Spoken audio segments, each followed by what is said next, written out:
Hello, नमस्कार, राम राम दोस्तों।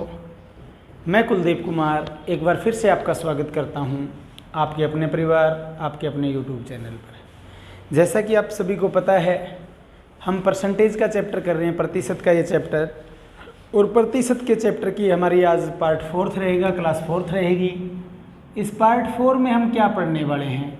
Part 4 में हम आय के ऊपर आधारित, आय और व्यय पे आधारित क्वेश्चंस पढ़ेंगे, और दूसरा प्रतिशत कमी पर आधारित, प्रतिशत वृद्धि पर आधारित, फिर हम पढ़ेंगे प्रतिशत कमी और वृद्धि दोनों पर आधारित। यानी आज की क्लास के अंदर बहुत ही अच्छे से क्वेश्चन लेके आए हैं जो काफ़ी ज़्यादा एसएससी, आर्मी, पुलिस के एग्जाम्स में आते रहे हैं। ऐसे कुछ क्वेश्चंस लेकर के आए हैं। पहला टाइप बहुत ही आसान है, आय व व्यय पर आधारित। आय व व्यय पर आधारित टाइप जो रहेगी, उस टाइप का पहला क्वेश्चन हमारा रहेगा। क्या क्वेश्चन है? एक व्यक्ति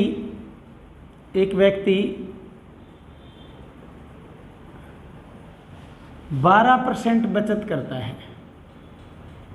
एक व्यक्ति 12% बचत करता है और 19,360 रुपये खर्च करता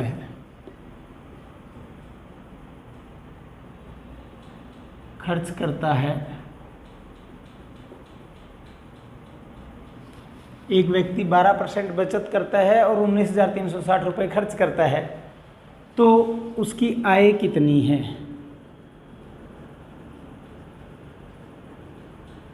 उसकी आय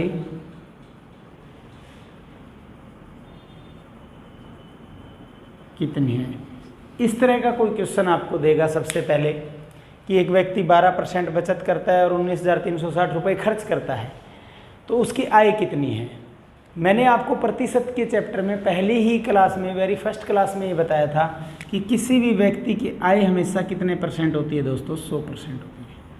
किसी भी व्यक्ति की आय कितनी होती है? 100% होती है हमेशा, चाहे उसकी आय 2,000 है, चाहे उसकी आय 20,000 है, चाहे उसकी आय 20 लाख है। ठीक है, तो किसी भी व्यक्ति की आय जो रहेगी वो हमेशा कितना रहेगा दोस्तों? 100% रहेगा। अब बचत दी होगी, खर्च दिया होगा और आय पूछेगा, या फिर आय दे दी, बचत दे दिया प्रतिशत में, खर्च पूछ लिया रुपए में, ऐसे भी कर सकता है। इन तीन में से कोई भी एक चीज़ पूछेगा। तो अब देखिए, आपको क्या पता होता है किसी की आय कितनी होती है? हमेशा, पहले तो मैं लिख के बता रहा हूँ, बाद में शॉर्ट में ही करना है सीधा। आय हमेशा 100% रहेगी। ठीक है दोस्तों, बचत कितना दे रखा है? 12%। तो इसका मतलब खर्च कितना किया होगा? आय में से अगर मैं बचत घटा दूं, आय में से बचत घटा दूं तो क्या आ जाएगा मेरे पास? खर्च। 100 में से 12% गया, यानी 88%। आय 100% थी, बचत 12% की, तो खर्च मैंने निकाल लिया कितना परसेंट? 88%। 100 में से 12 गया, 88%। अब खर्च प्रतिशत में हमने निकाल लिया, रुपयों में हमें दे रखा है स्टेटमेंट में कितना? 19,360। इसका मतलब हमारा 88% खर्च 19,360 के बराबर होगा। 88% 19,360 के बराबर है, 1/88 के बराबर हो जाएगा। 88% 19,360 था, तो 1% के लिए क्या कर दिया? 19,360/88। और निकालनी क्या है? आय। आय के लिए गुणा क्या कर देंगे? 100 कर देंगे दोस्तों। अब देखिए, 4 पे काटें तो 4 25 100 और 4 22 88।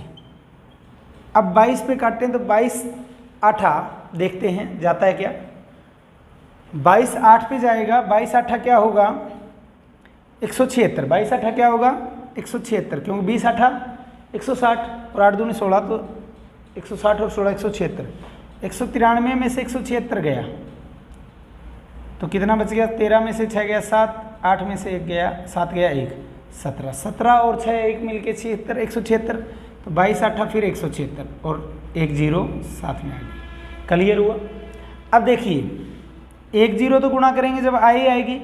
25 8 200, 20 हासिल आई थी, फिर 25 8 200 और 20 220, तो हमारा आंसर क्या हो गया? 22,000। आय क्या आ गई? 22,000।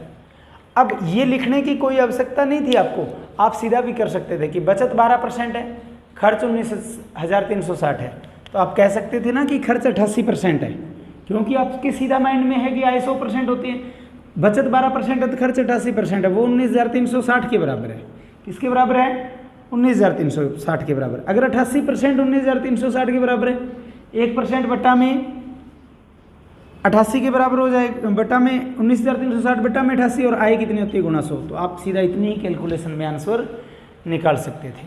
अब देखिए 88 को काट दिया हमने 4 पे 22 पे, 22 4 22 4 25 और 22 से घटा तो ये 88 880 पे कट गया, और इन दोनों की गुणा की तो 22,000 आ गया हमारा।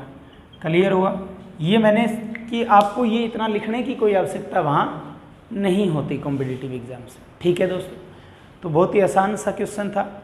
बचत हमें प्रतिशत में, या तो बचत हमें रुपयों में देगा, खर्च प्रतिशत में देगा, या फिर बचत प्रतिशत में दी, खर्च रुपयों में दिया। इन दोनों में इतना चेंजिंग कर सकता है सब में। ठीक है दोस्तों, और ये क्वेश्चन HSSC क्लर्क और HSSC की काफ़ी परीक्षाओं में ऐसा क्वेश्चन पूछा जा चुका है। HSSC क्लर्क DHVVN या UHVVN की परीक्षा में आया हुआ क्वेश्चन था। ठीक है दोस्तों, तो बहुत आसान था। ठीक है, मैंने क्या बताया? बचत प्रतिशत में दी तो खर्च रुपयों में दिया, खर्च प्रतिशत में दिया तो बचत रुपयों में दी, और आय पूछेगा। अगर आय रुपयों में दे रखी है और बचत प्रतिशत में दे दी तो रुपया जो है खर्च कितना किया वो भी पूछा जा सकता है। ऐसा चेंज किया जा सकता है दोस्तों। ठीक है, तो अब हम चेंज करते हैं, ऐसी ही एक वैल्यू और चेंज करके देते हैं आपको न्यूमेरिकल, ताकि एक प्रैक्टिस हो जाए। वैल्यू क्या चेंज कर रहा हूं? सिर्फ ये चेंज करूंगा, न्यूमेरिकल चेंज हो जाएगा। एक व्यक्ति 33% बचत करता है, 33% बचत करता है और 13,400 खर्च करता है। एक व्यक्ति 33% बचत करता है और 13,400 रुपये खर्च करता है, तो उसकी आय कितनी है? तो जल्दी से करेंगे क्योंकि हमें काफ़ी क्वेश्चंस कवर करने हैं कम से कम समय में। अब 33% बचत करता है तो खर्च कितना करता है? 67%। यही हुआ ना कि 100% आया, 100% में 33 बचत कर ली तो बच गया कितना? 67 खर्च करता है। तो 67 कितने रुपये में बराबर हो जाएगा? 13,400 के बराबर हो जाएगा। 67% 13,400 है, 1% 13,400 बटा 67 हो जाएगा, और आय कितनी होती है? 100, तो इसलिए गुणा 100 कर देंगे। अब 67 दूना 134 होता है, 67 दूना 134 और 2 जीरो ये आ जाएगी। ठीक है, अब 200 को 100 से गुणा करेंगे तो कितना आ जाएगा? 20,000। ये हमारा आंसर होगा।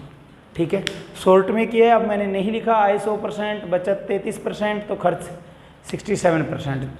शॉर्ट में बता दिया कि अगर बचत 33% है तो आय कुल 100% होती है। 100 में से 33 बचत गया, 100 में से 33 अगर बचत के गए तो बच गया कितना?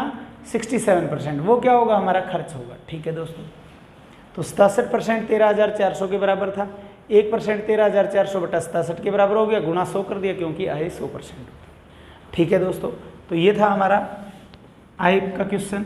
इसी के अंदर चेंज करके इस बार खर्च जो है वो प्रतिशत में लेता हूँ। खर्च किस में लेता हूँ? प्रतिशत में। और बचत किस में लिखता हूँ? रुपयों में।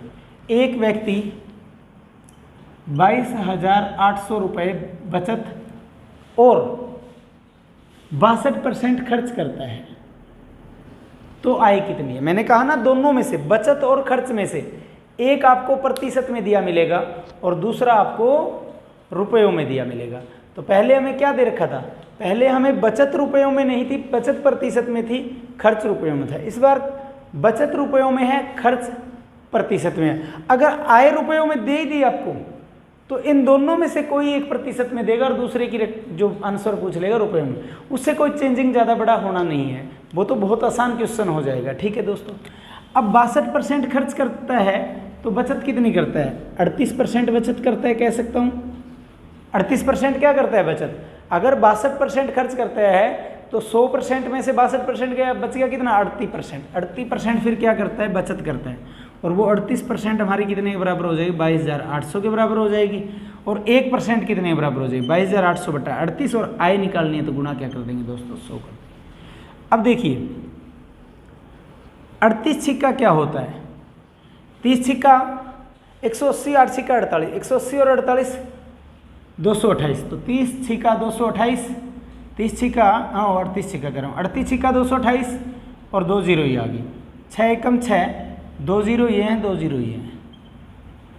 4 जीरो लगने से क्या हो गया 60,000।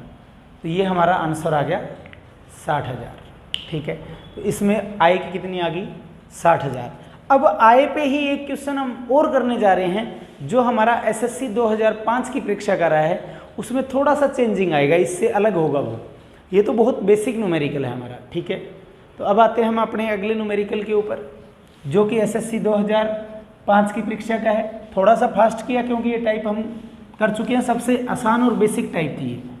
चेंजिंग करके हम टाइप एक और भी बना सकते हैं, लेकिन उससे कोई ज़्यादा सा फायदा होना नहीं था, वो मैं आपको बता चुका हूँ। ठीक है, कि कैसे पूछ सकता है वो न्यूमेरिकल। अगला है हमारा एसएससी 2005 की परीक्षा का। एक व्यक्ति की मासिक आय 13,500 थी। एक व्यक्ति की मासिक आय 13,500 रुपये थी और खर्च 9,000 रुपये था। खर्च यानी व्यय लिखा हो सकता है, और व्यय मतलब खर्च 9,000 रुपये था। एक व्यक्ति की मासिक आय 13,500 रुपये थी और खर्च 9,000 रुपये था। अगले वर्ष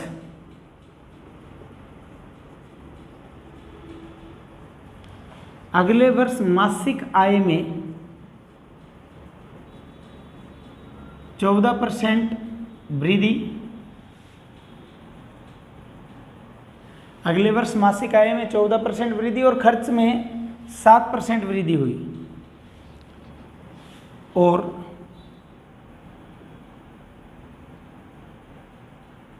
खर्च में 7% वृद्धि हुई। एक व्यक्ति की मासिक आय 13,500 रुपये थी, खर्च 9,000 था। अगले वर्ष मासिक आय मासिक आय में 14% वृद्धि हुई और खर्च में 7% वृद्धि हुई। तो उसकी बचत में कुल कितने प्रतिशत वृद्धि हुई? तो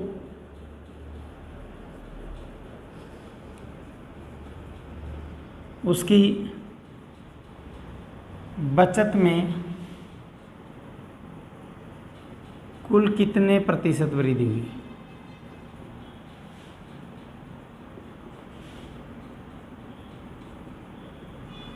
तो उसकी बचत में कुल कितने प्रतिशत वृद्धि हुई? ये था हमारा एसएससी 2005 की परीक्षा का। ऑप्शंस देता हूं। ऑप्शंस हैं 7%, 21%, 28%, 35%।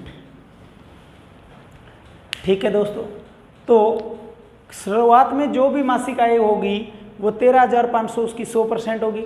इसका 14% वृद्धि से यानी 114% आय निकाल लो, कितना बनेगा, या फिर 14% निकाल के इसमें जोड़ लो। तो इससे बेहतर ये रहेगा कि 100% 13,500 है तो 114% निकाल लो। 100% वृद्धि 14% वृद्धि से 114% होगी।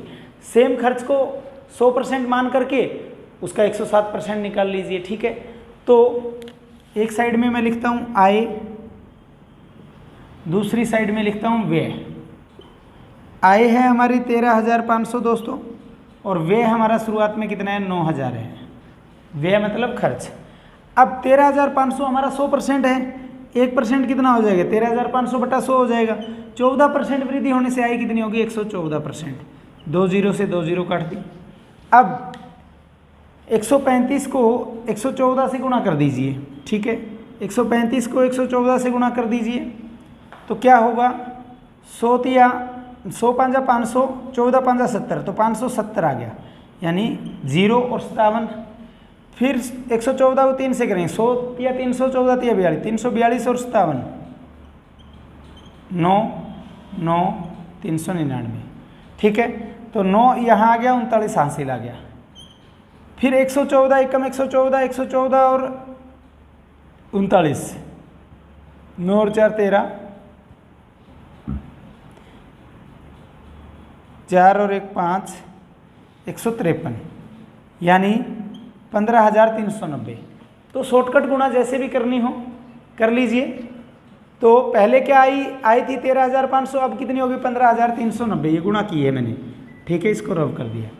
अब हमारी जो आय है वो 15,390 होगी, ठीक है। और खर्च पहले कितना था 9,000 था, पहले खर्च कितना था 9,000, उसको भी 100% मान लीजिए, यानी वो कितना हो गया अब 100% अगर 9,000 है, 100% अगर 9,000 है तो 1% 9,000 बटा 100 हो गया, और 7% वृद्धि से 107% खर्च हो रहा है।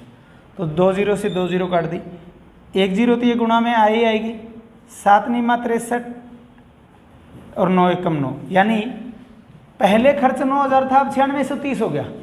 पहले आय 13,500 थी, अब कितनी होगी 15,390। कैसे निकाला, पहले आय 13,500 थी, वो हमारी 100% थी ना, 100% 13,500 थी, 1% कितनी हो जाएगी 13,500 बटा 100, और 14% वृद्धि से कितनी बन गई 114%, तो गुणा 114 कर दिया, तो जो आय आ गई वो हमारी कितनी आ गई दोस्तों 15,390। सेम खर्च 9,000 है, वो हमारे लिए कितना परसेंट है 9,000 जो खर्च है वो हमारे लिए कितना परसेंट होगा दोस्तों, 9,000 खर्च जो होगा वो हमारे लिए 100% था, तो 1% 9,000 बटा 100 हो गया, 7% वृद्धि से 107% कितना हो 9630। जब 13,500 आय थी, जब आय कितनी थी दोस्तों 13,500 थी, और खर्च कितना था उस टाइम 9,000 था, तो यानी 4,500 रुपये बचत थी हमारी उस टाइम, क्योंकि 13.5 में से 9 गया 4,500। सेम 15,390 में से 9,630 घटाएंगे तो अब बचत कितनी रहेगी, पहले बचत 4,500 थी, अब कितनी रहेगी, 0 में से 0 गया 0, 9 में से 3 गया 6, और 13 में से 6 गया 7,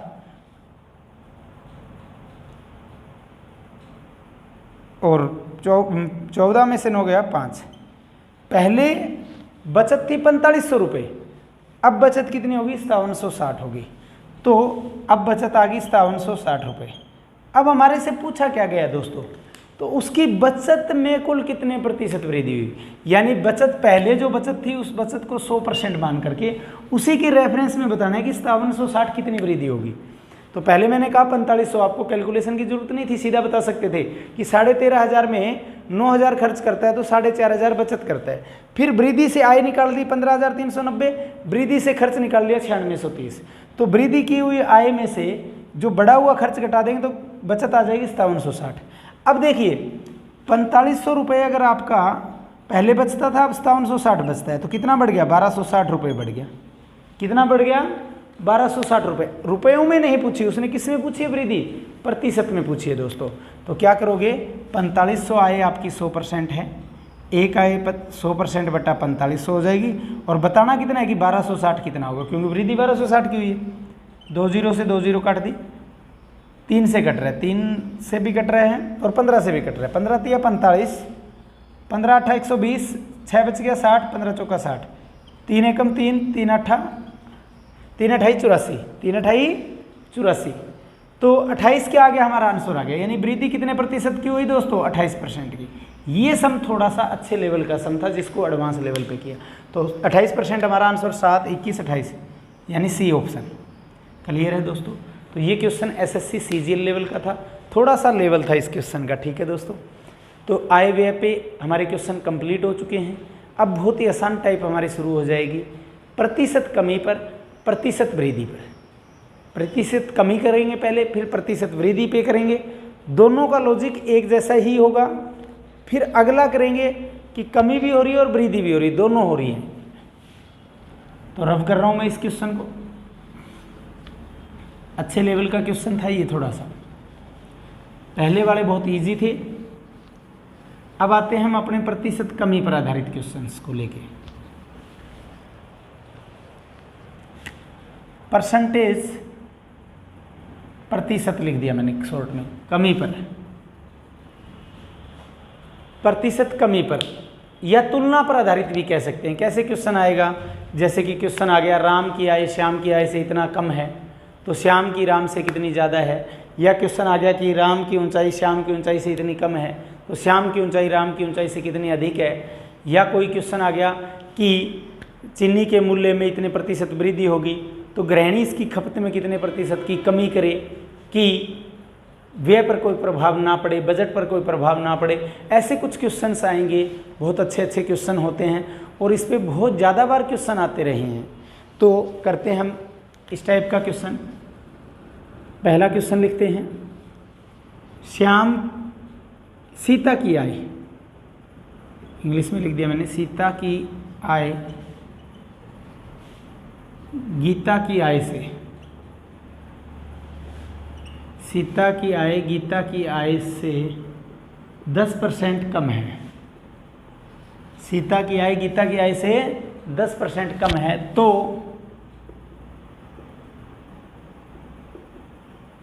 बताओ गीता की आय, तो बताओ गीता की आय सीता की आय से, सीता की आय से कितने प्रतिशत अधिक है, कितने प्रतिशत अधिक है। यहाँ पे जरूरी नहीं 10% ही मान ले, वो कहते 10% कम है, 15% कम है, 20% कम है, 30% कम है। ये वैल्यू चेंज करते ही आपका न्यूमेरिकल चेंज हो जाता है। मैं कहता हूँ इस सीता गीता में ही सिर्फ ये वैल्यू चेंज कर दोगे ना कि 10% कम है, कम की जगह वृद्धि भी आ सकती है, वृद्धि है, अधिक है, अधिकता है, ठीक है। जरूरी नहीं आय पर आय क्वेश्चन आ सकता है। सीता की ऊंचाई गीता की ऊंचाई से 10% कम है, सीता की ऊंचाई गीता की ऊंचाई से 10% कम है, तो बताओ गीता की ऊंचाई सीता की ऊंचाई से कितने प्रतिशत अधिक है। जरूरी नहीं ऊंचाई पर आए, खर्च पर आ सकता है, आय पर आ सकता है, ठीक है। तो ऐसे क्वेश्चंस को करने का क्या लॉजिक बनाना है, इसका मतलब आगे हमें अधिक चाहिए ना, आगे हमें क्या चाहिए, अधिक। तो जितने प्रतिशत भी कम या ज़्यादा है, जितने भी कम या ज़्यादा यानी अधिक, कम या अधिक, आगे जब वृद्धि वाला करेंगे तो भी सेम लॉजिक रखें।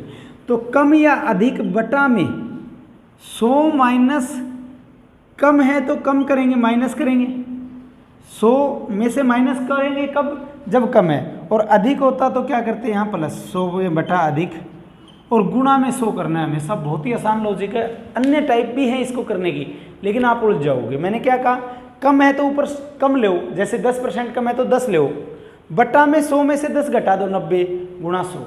अगर ये 10% अधिक होता तो इसको ऊपर लेते लेते, अधिक को ऊपर लेते, बटा में 100 प्लस अधिक है तो प्लस कर दो, कम है तो माइनस कर दो।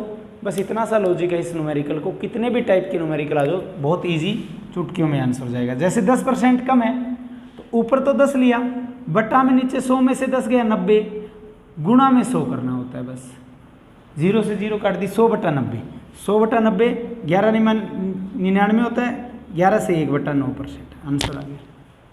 इतना सा करना था कि आंसर हमारा हाजिर होता। बाय चांस वो कह देता सीता की आय गीता की आय से 20% कम है, सीता की आय गीता की आय से 20% कम है, तो हमें कम से पता चल गया कि नीचे 100 में से कम करना है। तो ऊपर तो 20 आएगा, नीचे 100 में से 20 गया, 80 आएगा, गुणा 100 कर दीजिए दोस्तों। 20 से कम 20, 20 चौका 80, 4 25, यानी फिर गीता की आय का आंसर कितना आ जाता, 25% अधिक है। ठीक है दोस्तों, बहुत आसान टाइप है। इस तरह का न्यूमेरिकल अगर आ गया तो यूँ समझ लीजिए कि आपकी लॉटरी लगी है। बहुत कम चांस है। अगर बाय चांस होता सीता की आय गीता की आय से 30% कम है, 30% कम है, दूसरा आंसर भी दे दिया मैंने। अगर होता 30% कम है तो हमने क्या लॉजिक बताया, ऊपर तो 30 लिखो ही लिखोगे, बटा में 100 में से 30 घटाओगे तो 70 आएगा, गुणा में क्या करोगे दोस्तों, 100 करोगे। 0 से 0 काट दी, 300 बटा क्या हो गया, 7 हो गया। 7 चौका 28, 7 चौका 28, 2 बच गया, 2 और 0 20, 7 दूनी 14, बच गया 6, 42 सही 6 बटा 7% आंसर होगा। ठीक है, तो सिर्फ आपको ये लॉजिक ध्यान रखना है कि कमी है या अधिक है। ऊपर तो जो कमी है अधिक है उसको रखेंगे, बटा में क्या करेंगे दोस्तों, कमी है तो 100 में से कम कर देंगे उतना और गुणा 100 कर देंगे, और अधिकता है तो गुणा में, बटा में क्या कर देंगे, प्लस कर देंगे। तो बहुत ही आसान है, वृद्धि में प्लस कर दो, वृद्धि या अधिकता में क्या कर दो, प्लस कर दो, कमी में या कटौती में क्या कर दो, माइनस कर दो। तो बहुत आसान लॉजिक है, इससे आसान तो हो भी क्या सकता है। ठीक है, तो इसी एक न्यूमेरिकल के हम 3 आंसर बना गए। पहले 10% कम से किया तो 11 से 1 बटा 9% आ गया, 20% कमी से किया तो 25% आंसर आ गया, 30% कमी से किया तो 42 सही 6 बटा 7 हमारा आंसर आ गया दोस्तों। ठीक है, तो ये था हमारा इस टाइप का। इस तरह के वैल्यू चेंज और पूछने का स्टाइल चेंज कर देता है कई बार, ठीक है। तो अभी के न्यूमेरिकल में ये था। अब हम आते हैं हम अगले न्यूमेरिकल पर। अगला न्यूमेरिकल कैसा होगा, ठीक है। तो अगला है चीनी के मूल्य में। चीनी के मूल्य में, चीनी के मूल्य में हो सकता है, चाय के मूल्य में हो सकता है, गुड़ के मूल्य में हो सकता है, किसी भी प्रोडक्ट, डीजल के मूल्य में, पेट्रोल के मूल्य में, ऐसे लिखा आ सकता है। चीनी के मूल्य में 20% कमी होने पर, चीनी के मूल्य में 20%, माइनस लिख दिया था मैंने शॉर्ट के लिए, लेकिन पूरी स्टेटमेंट लिख रहा हूँ। चीनी के मूल्य में 20% कमी होने पर गृहिणी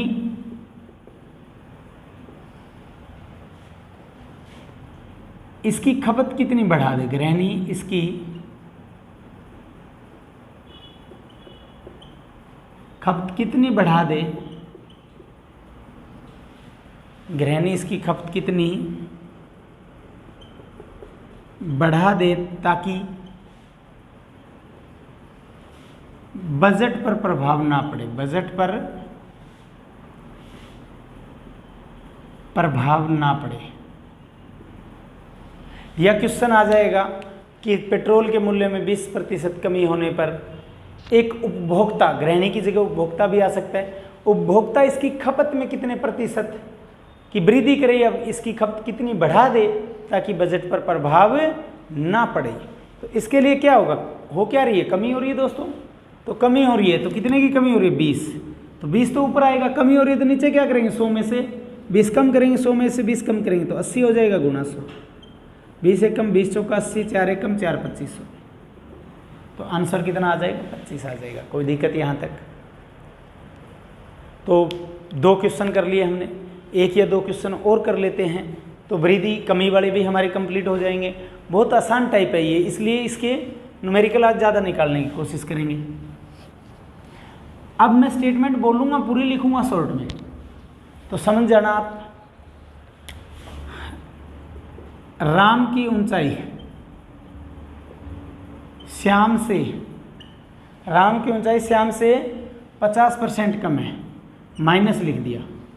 राम की ऊंचाई श्याम से 50% कम है, तो श्याम की ऊंचाई राम से कितने प्रतिशत अधिक है, क्वेश्चन मार्क परसेंट लगा दिया शॉर्ट में। पूरी स्टेटमेंट होता है तो ऐसे होता है, राम की ऊंचाई श्याम की ऊंचाई से 50% माइनस मतलब कमी है, तो श्याम की ऊंचाई राम की ऊंचाई से कितने प्रतिशत अधिक है। तो सेम कमी वाला न्यूमेरिकल है। क्या करते हैं दोस्तों, कमी है तो जितना कमी है वो उतना ऊपर लेंगे, बटा में 100 में से 50% कम है तो 100 में से 50 गया, 50 लिखेंगे, गुणा 100 करेंगे, 50 से 50 कट गया 100%। और जब इस तरह का 100 का 100 आंसर आएगा ना, तब बच्चा बहुत ज़्यादा कंफ्यूज होता है। तो यानी श्याम की ऊंचाई राम की ऊंचाई से 100% अधिक है। समझ गए ना, इसका आंसर क्या आएगा, 100%। ठीक है, जब ऐसा आंसर आएगा तो बच्चा कंफ्यूज होगा कि 100% से 100% ही ज़्यादा है। समझ गए ना, ये आंसर सही है एग्जैक्ट। जैसे कि मान लीजिए मैं फुट से कराता हूँ, राम की ऊंचाई श्याम की ऊंचाई से 50% कम है। मान लो श्याम की ऊंचाई 6 फुट है, श्याम की ऊंचाई कितनी है, 6 फुट है। राम की 50% कम है तो यानी 3 फुट कम है, 3 ही फुट हाइट है। कितनी फुट हाइट है, 3 ही फुट हाइट है राम की, इसका मतलब यही हुआ ना। अब राम की 3 फुट हाइट है तो राम की 3 फुट से श्याम की 3 फुट ज़्यादा है, तो राम की 3 फुट राम के लिए क्या है, 100% है। राम के लिए कितना है, 100% है, तो 100% ही ज़्यादा है उससे। समझ गए ना, तो इस तरीके से आप प्रूव भी कर सकते हो इस बात को। तो एक न्यूमेरिकल और शॉर्ट में लिख देता हूँ। अंकित मूल्य, मार्किंग प्राइस कैसे कहते हैं जिसे, अंकित मूल्य क्रय मूल्य से 25% कम है। क्वेश्चन है कि किसी वस्तु का अंकित मूल्य क्रय मूल्य से 25% कम है तो उसे कितने प्रतिशत अधिक में बेचा जाए, तो उसे कितने प्रतिशत अधिक में बेचा जाए, तो उसे कितने प्रतिशत अधिक में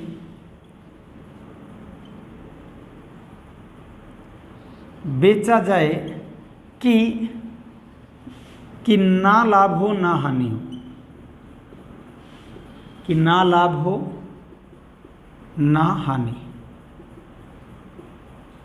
ये क्वेश्चन भी सेम टाइप है। अंकित मूल्य क्रय मूल्य से 25% कम है तो उसे कितने प्रतिशत अधिक में बेचा जाए दोस्तों कि ना लाभ और ना हानि हो। तो कमी वाला समी है ये। कमी कितनी है 25, 25 बटा में 100 में से 25 गया 75 गुणा में 100, 25 एकम 25, 25 तिया 75, 100 बटा 3 आ गया। तो 100 तिया 3 33 99 होता है, 33 से ही 1/3% आंसर आ जाएगा दोस्तों। ठीक है, तो ये हमारी थी कमी पर आधारित। अब हम 3 ही न्यूमेरिकल करेंगे। न्यूमेरिकल कितने भी बना दो चाहे इस तरह से, जहाँ 25% कम क्रय मूल्य कम था वहाँ लिख देते 30% क्रय मूल्य कम है, 20% कम है। वैल्यू चेंज करते ही न्यूमेरिकल चेंज हो जाएगा दोस्तों। ठीक है, तो ये था हमारा कमी पर आधारित। अगला हम करेंगे वृद्धि पर आधारित। अगली टाइप हमारी क्या रहेगी, वृद्धि पर आधारित। परसेंटेज प्लस परसेंटेज होगा, यानी शॉर्ट में लिख दिया वृद्धि पर।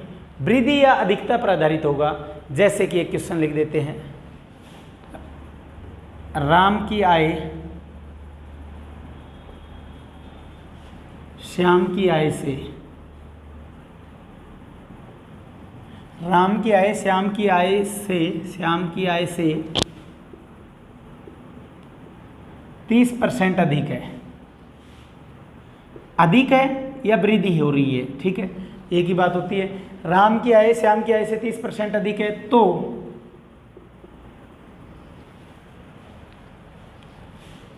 राम की आय श्याम की आय से 30% अधिक है तो श्याम की आय क्या होगी, कम होगी इस बार। तो श्याम की आय राम की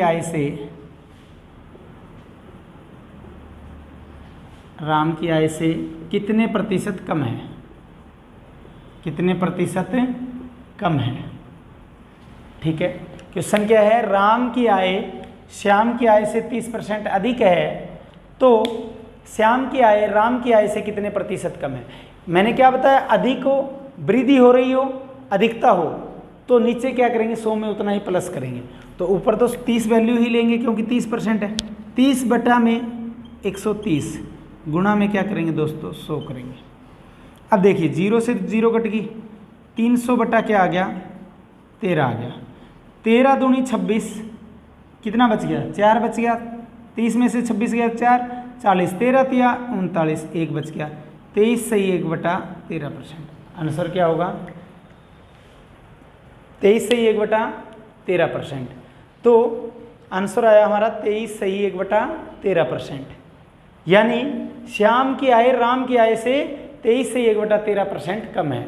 और दूसरा ऑप्शन आपको 100 का 100 वही दिया होगा कि 30 बटा में 70 करके जो आएगा, क्योंकि आप में से कंफ्यूज होंगे वो क्या करेंगे या कम ही कर देंगे।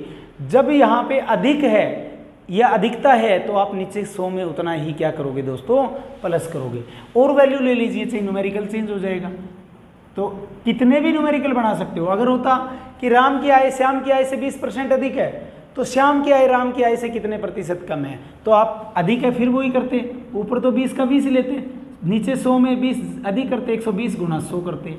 20 से कम 20, 20 छिक्का 120, फिर 3 पे कट रहा है 50 पे कट रहा है, 3 16 48, 48 से कट के आ गया 16 से 2/3%। और कर देते, राम की आय श्याम की आय से 10% अधिक है, नया न्यूमेरिकल बन जाएगा। ठीक है दोस्तों, अगर आप यहाँ पे वैल्यू, ये तरीका मैं ये समझाना चाह रहा हूँ कि सिर्फ वैल्यू चेंज होने से न्यूमेरिकल का आंसर चेंज हो जाता है। वो कह देता 10% अधिक है तो क्या करते हम, ऊपर तो 10 लेते, नीचे 100 में उतना ही ज़्यादा करते, 100 में 10 एक्स्ट्रा किया 110 गुणा 100, 0 से 0 काट दी, 100/11 आ गया। 11 नहीं मानी 99, बच गया कितना 1, 9 सही 1/11 आंसर आता। समझ गए। तो बहुत आसान है, वृद्धि में प्लस करना है नीचे, कमी में नीचे माइनस करना है। ठीक है, कोई डाउट यहाँ तक, 2 सम और कर लेते हैं।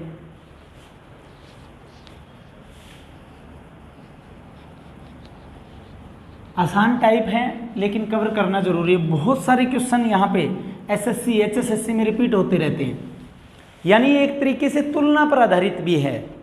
अगला है सरसों के तेल में सरसों के तेल में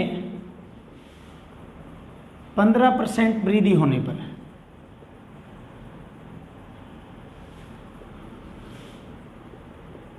सरसों के तेल में 15% वृद्धि होने पे उसकी बिक्री में कितनी कमी की जाए, उसकी वृद्धि होने पर उपभोक्ता उसकी खपत में कितनी कमी करे, ऐसे लिख देते हैं। वृद्धि होने पर उपभोक्ता उसकी खपत में कितनी कमी करे, उपभोक्ता उसकी खपत में कितने प्रतिशत कमी करे ताकि बजट पर कोई प्रभाव ना पड़े, बजट पर कोई प्रभाव ना पड़े।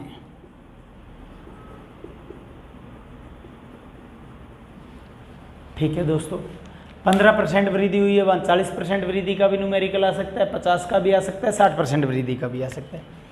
तो ऊपर तो 15 की 15 वैल्यू आएगी, 100 में 15 जोड़ा 115, गुणा में क्या करेंगे 100 करेंगे दोस्तों। अब 5 से कट रहा है, 5 पे 3, 5 दिया 15, 5 दूनी 10, 1 बच गया, 5 दिया 15, यानी 23 पंजा 115 होता है। अब 300/23 आ गया, 300/23 का सही बटा तोड़ दो, 23 एकम 23, बच गया कितना 7, 7 और 0 70, 23 या 69, बच गया कितना 1, तो 13 सही 1/23%। इसका आंसर कितना आ गया 13 सही 1/23%। अगर यहाँ होता 40% वृद्धि होने पर इसकी खपत में कितना कमी करे उपभोक्ता कि उसके बजट पे प्रभाव ना पड़े, तो आप क्या करते 40/140 गुणा 100। तो बहुत आसान, मेरे हिसाब से लॉजिक समझा गया होगा। 40/140 गुणा 100, 0 से 0 काटिए, 2 दूनी 4, 2 7, 200/7, 200/7 के सही बटा तोड़ दीजिए जल्दी से, 7 दूनी 14, 7 दूनी 14, 6 बच गया 60, 7 बटा 56, 4 बच गया 28 से 4/7। ठीक है दोस्तों, तो मेरे हिसाब से कोई दिक्कत नहीं है वृद्धि में भी। लास्ट सम कर लेते हैं, अगला लास्ट सम आज इसका आज की क्लास का तो नहीं, आज हमने पहले आय पे आधारित किया, फिर प्रतिशत कमी पर, फिर प्रतिशत वृद्धि पर। अगली जो टाइप रहेगी हमारी प्रतिशत कमी और प्रतिशत वृद्धि दोनों इकट्ठे आ जाए। तो अगला है खाद्य सामग्री। खाद्य सामग्री का मूल्य 10% अधिक होने पर,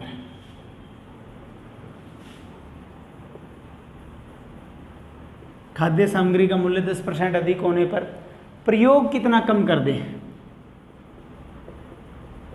प्रयोग कितना कम कर दें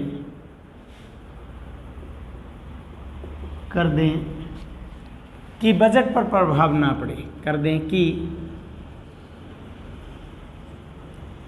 बजट पर प्रभाव ना पड़े। ठीक है दोस्तों, क्वेश्चन तो वही है, या क्वेश्चन आ जाएगा खाद्य सामग्री का मूल्य 10% अधिक होने पर प्रयोग कितना कम कर दें, प्रयोग कितना कम कर दें कि खर्च ना बढ़े या बजट पर प्रभाव ना पड़े। तो अधिक है, फिर क्या करेंगे, नीचे प्लस होगा, यानी 10 बटा में 100 में नीचे प्लस किया तो 110 हो गया, 10 प्लस करने पे गुणा 100, 100/11 यानी 11 नहीं मान 99, बच गया 1, 9 से 1/11। आंसर क्या होगा दोस्तों 9 से 1/11%। कितना आंसर आया 9 से 1/11%। किसी को कोई डाउट यहाँ तक? अब हम करेंगे दोनों पर आधारित, यानी प्रतिशत वृद्धि पर भी और प्रतिशत कमी पर भी। तो उसमें कैसे क्वेश्चन पूछा जाएगा, तो इस बार हम दोनों का इकट्ठा टाइप करेंगे।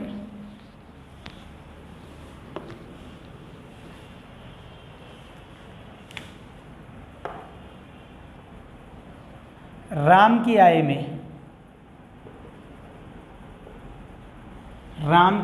आय में पहले 10% वृद्धि हुई, पहले 10% वृद्धि हुई,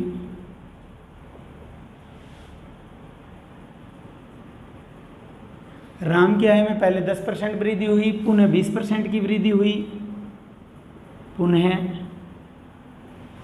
20% की वृद्धि हुई। राम की आय में पहले 10% की वृद्धि हुई, पुनः 20% की वृद्धि हुई, तो बताओ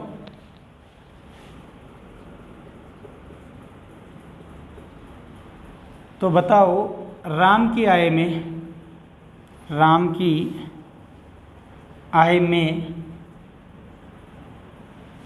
कुल कितने प्रतिशत वृद्धि हुई, कुल कितने प्रतिशत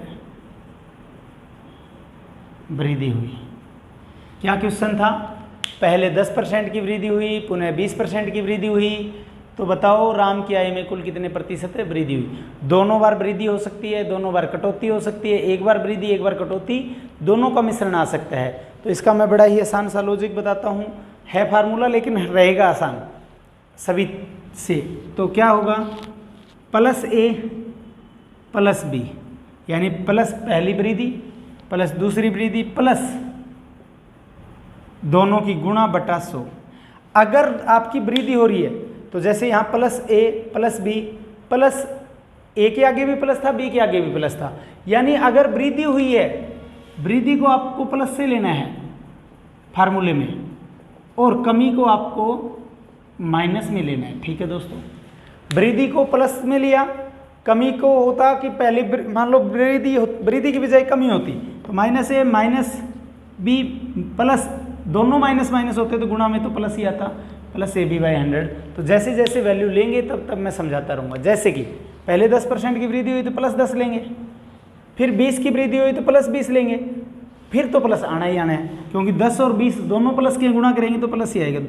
10 गुणा 20 200 बटा 100, तो 10 और 20 30, 30 और 2 32, यानी कितने परसेंट आय बढ़ गई उसकी, कुल कितने प्रतिशत बढ़ गई, 32%। कई क्या कहेंगे 10 पहले बढ़ी 20 बाद में बढ़ी, तो 10 और 20 कितना आंसर देंगे, भाग करके आंसर स्टूडेंट देंगे कि कुल 30% की वृद्धि हुई। कितने प्रतिशत की हुई, 30% की, जबकि आंसर क्या होगा, पहले 10 फिर 20, 10 और 20 30 तो हुई, लेकिन जो पहले बढ़ने के बाद में बढ़ी है उसके बाद में कुछ और बढ़ेगी, तो उसके लिए हमने सीधा कर दिया। अदरवाइज आप कहोगे, आप मान के भी कर सकते हो कि 1000 मान के 1000 का 110% निकाल लो, ठीक है, 1000 100% थी पहले, फिर 110% होगी इतनी, फिर जो ये आई है उसको फिर 100% मान के ये इतनी आई, तो फिर उसका नेट रिजल्ट देखोगे तो वो कितना आ जाएगा, 32% आ जाएगा। तो वो आपको हार्ड पड़ जाएगा अगर उस स्टेप से करोगे तो।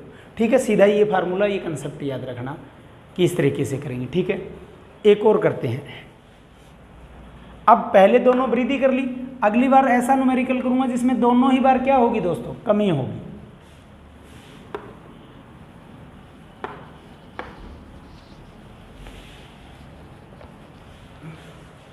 शॉर्ट में लिख रहा हूँ, एक व्यक्ति पहले खर्च में, शॉर्ट में लिख रहा हूँ, एक व्यक्ति पहले खर्च में 15% कमी करता है, -15 का मतलब है पहले 15% कटौती करता है यानी कमी करता है, पुनः 5% कटौती करता है। शॉर्ट में लिख रहा हूँ स्टेटमेंट, पुनः 5% कटौती करता है। एक व्यक्ति अपने खर्च में पहले 15% की कटौती करता है, पुनः 5% की कटौती करता है, तो कुल कितने प्रतिशत की कमी हुई, तो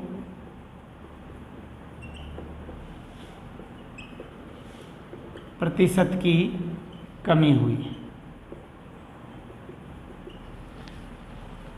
एक व्यक्ति अपने खर्च में पहले 15% की कमी करता है, पुनः 5% की कमी करता है, तो बताओ कुल कितने प्रतिशत की कमी हुई। मैंने कहा कमी के लिए माइनस आता है, तो plus A plus B plus A B by 100 था, तो माइनस है तो इसलिए -15 रहेगा, -5 रहेगा, प्लस यहाँ क्या आएगा, देखिए -15 गुणा -5 बटा 100 आना था यहाँ, तो माइनस और माइनस की गुणा क्या होती है दोस्तों, माइनस गुणा माइनस प्लस हो जाता है, और प्लस गुणा प्लस भी क्या होता है, प्लस होता है। लेकिन प्लस एक प्लस का हो गुणा में दूसरा माइनस हो तो रिजल्ट में क्या आता है, माइनस आता है दोस्तों। ठीक है, तो ये ध्यान रखना, प्लस और माइनस जब होंगे, दोनों माइनस के हैं चाहे दोनों प्लस के हैं, तो रिजल्ट में यहाँ क्या आएगा, प्लस आएगा। एक प्लस और एक माइनस है तो यहाँ पे भी क्या आएगा, माइनस आएगा। तो ये माइनस गुना माइनस प्लस हो गया, 15 5 75। अब देखिए 25 या 75, 25 चौका 100, -15 -5 -20 हो गया, -20 प्लस 3/4 है। तो इस तरह का सॉल्यूशन करना मैंने बताया ना सीधा ही, 20 चौका 180, 80 में से -80 प्लस 3 है तो -73/4 आ गया। अब ये माइनस जो रिजल्ट में आ रहा है ये क्या इंडिकेट कर रहा है कि कुल में कमी होगी। माइनस किस चीज़ को प्रदर्शित कर रहा है कि कमी होगी। तो 4 एकम 4, 3 बच गया 37, 4 19 76 होता है, सीधा ही से कह सकते हैं। तो बच गया कितना, 19 से 1/4%, यानी माइनस इंडिकेट कर रहा है रिजल्ट में कि कुल कितने प्रतिशत की कमी होगी, 19 से 1/4% की कमी होगी दोस्तों। किसी को कोई डाउट यहाँ तक? कमी कितनी होगी कुल में, 19 से 1/4% की कमी होगी। ठीक है, शॉर्ट में स्टेटमेंट लिखी थी कि एक व्यक्ति पहले 15% की कटौती करता है, पुनः 5% की कटौती करता है, तो कुल कितने प्रतिशत की कमी होगी। तो माइनस के लिए -15 जमा होता था, लेकिन वृद्धि के लिए जमा होगा -15 -5 प्लस -15 गुणा -5/100। तो इसको जब काटा तो 25 या 75, 25 चौका 100, ये तो हो गया -15 -5 -20, -20 प्लस 3/4। इसको जब सोल्व किया तो 20 चौका 80, 80 में से 3 गया 77, 77/4। तो 19 से 1/4 और क्या आएगा ऑप्शन में, आपको 19 से 1/4% कमी भी लिखेगा, एक ऑप्शन लिखेगा 19 से 1/4% वृद्धि। ठीक है, 19 से 1/4% कमी, 19 से 1/4% वृद्धि। सेम अगला 20 से 1/4 कमी, 20 से 1/4 वृद्धि। तो आपको आंसर देते वक्त ये भी ध्यान रखना है कि 19 से 1/4% कमी वाला आंसर देंगे, वृद्धि वाला नहीं, क्योंकि आंसर में 19 से 1/4 दो जगह है। क्योंकि ये रिजल्ट में क्या आया, ओवरऑल माइनस आया, ये इंडिकेट कर रहा है कि इतने प्रतिशत की क्या हुई, कमी हुई। अगला क्वेश्चन,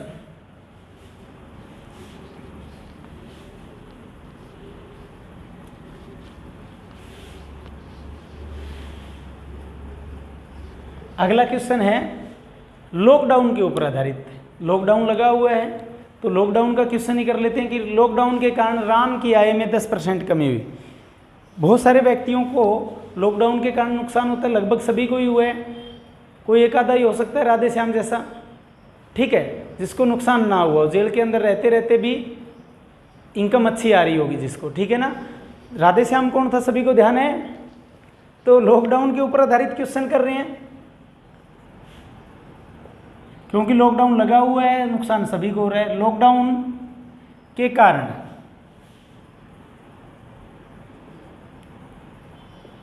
राम की आय में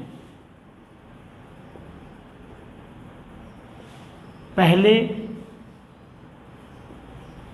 10% कमी हुई। लॉकडाउन के कारण राम की आय में पहले 10% कमी हुई। कुछ दिन बाद, लॉकडाउन खुलने के बाद यानी कुछ दिन बाद आय में 15% की वृद्धि हुई।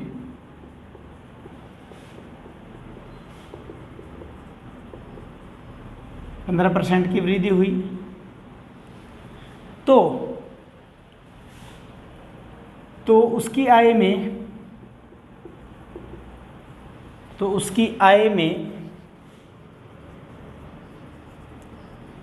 कुल कितने प्रतिशत वृद्धि या कमी हुई।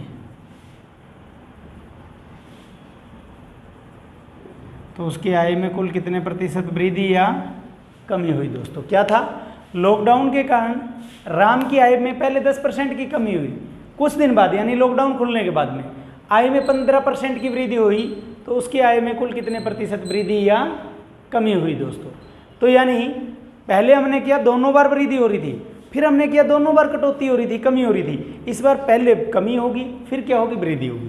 तो पहले कमी कितनी होगी, हो रही है 10 की, तो 10 को क्या लेंगे -10% प्लस वृद्धि हो रही है तो प्लस कर दिया वृद्धि को, प्लस 15% प्लस -10 गुणा +15 है बटा 100 है दोस्तों, ठीक है। अब देखिए माइनस और प्लस की गुणा करेंगे तो यहाँ माइनस गुणा प्लस की गुणा क्या आ जाएगी, -150 बटा 100 हो जाएगा, ठीक है। -10 + 15 तो प्लस का 5 बच गया ये तो, ठीक है। 0 से 0 काट दी, 5 दिया 15, 5 दूनी 10, यानी 5 - 3/2 है दोस्तों। 5 - 3/2 आ गया, 5 दूनी 10, 10 में से 3 गया 7/2, 7/2 से आ गया 3 से 1/2% है, और आया किस में? प्लस में। तो यानी उसकी आय में कितने प्रतिशत की वृद्धि होगी? राम की आय में 3.5% की वृद्धि होगी। आंसर 3.5% वृद्धि भी होगा, 3.5% कमी, 2.5% वृद्धि, 2.5% कमी, तो हम आंसर क्या लेंगे? 3.5%, 3 से 1/2% की वृद्धि का ऑप्शन उठाएंगे। क्लियर हुआ दोस्तों? ये था हमारा ये क्वेश्चन। अब आते हैं हम अपने अगले क्वेश्चन पे। क्वेश्चन की लैंग्वेज ही समझनी है बस हमें। जैसे अगला क्वेश्चन है बहुत अच्छे तरीके से दे रखा है, आज का हमारा लास्ट क्वेश्चन होगा।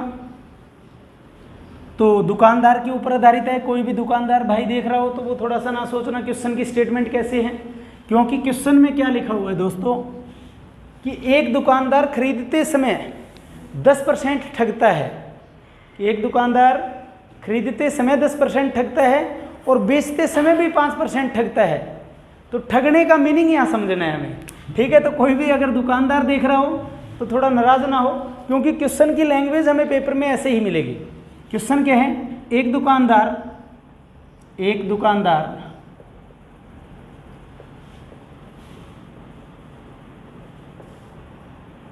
खरीदते समय 10% ठगता है।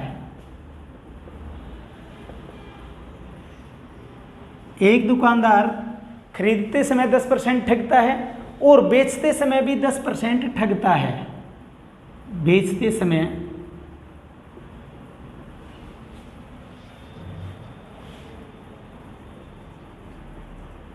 भी 5% ठगता है, ये लिख लेते हैं, 5% ठगता है।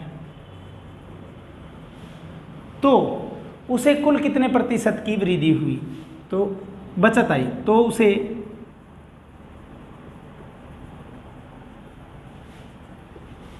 कुल कितने प्रतिशत की बचत आई? क्या क्वेश्चन बनाया हमने कि एक दुकानदार खरीदते समय 10% ठगता है और बेचते समय भी 5% ठगता है। ठगता का मतलब यहाँ कमी नहीं हो रही, यानी खरीद के लेके आ रहा है उस टाइम भी 10% बचत कर रहा है, यानी वृद्धि कर रहा है।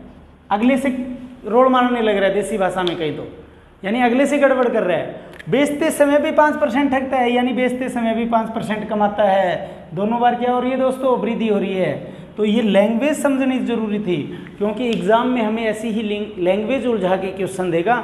सेम कमी और वृद्धि पर क्षेत्रफल में भी क्वेश्चन आते हैं।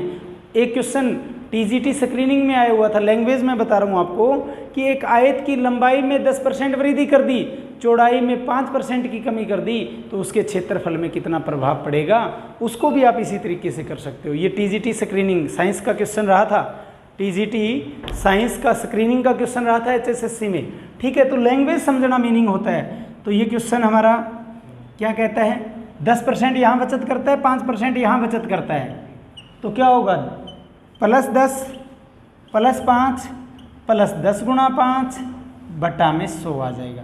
10 × 5 = 50, 50 से कम 50, 50 दूनी 100, 10 और 5 15, 15 में आधा और जोड़ दें तो सीधा ही लिख दो 15.5। क्लियर है? अदरवाइज करते कि 15 दूनी 30 और 1 31/2, तो भी क्या था? 15.5। मैंने कहा 10 और 5 15 तो हो गया, आधा और उसमें जोड़ दो 15.5%। ये हमारा क्या हो जाएगा दोस्तों? आंसर हो जाएगा। तो आज की जो क्लास में हमने किया है थोड़ा सा फास्ट किया होगा, क्योंकि इजी कंसेप्ट था दोस्तों। आज की क्लास में हमने क्या पढ़ा? पहला हमने पढ़ा आय और व्यय पर आधारित क्वेश्चंस, उसके बाद में अगला प्रतिशत कमी पर आधारित, फिर प्रतिशत वृद्धि पर आधारित, और फिर हमने पढ़ा प्रतिशत वृद्धि और कमी दोनों पर आधारित। तो आज की क्लास में इतना ही।